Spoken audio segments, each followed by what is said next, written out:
So I'm very fortunate to be here with Billy Fortier, who is a member of Impact Society Board, a very important member of Impact Society Board.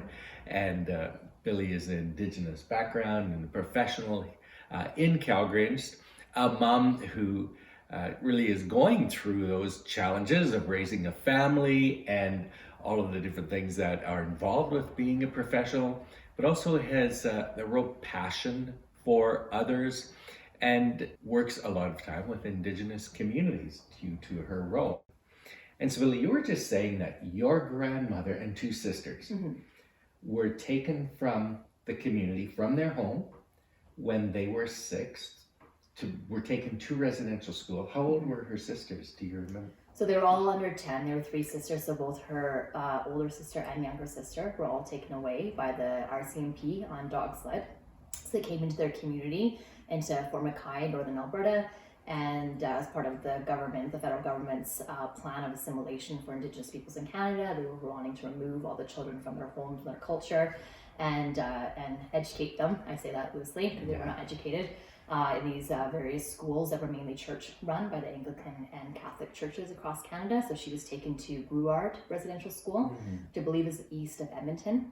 So her and her 2 sisters were taken from their family, and they never saw them again. And they were given a one-way bus ticket to Edmonton on their 18th birthday, with no life skills, no education.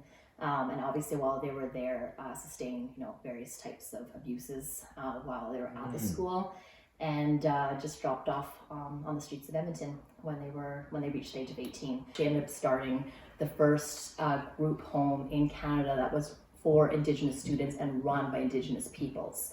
So because of her experience in residential school, she saw so many of the Indigenous youth suffering and not with their families, not with their culture, it ended up going into the system, and she was seeing that as almost a second residential school system, and seeing okay, they're in the system, they're completely taken away from their culture, their homes, and so she wanted her home, her group home, to be so focused on reviving and celebrating their culture, their spirituality, their language, etc. So that I didn't feel they would be proud to be who they were. I didn't feel that loss of culture. And so in the same way with my daughters, I hope that they have that same strength of character, that same confidence, the same resilience as my grandmother.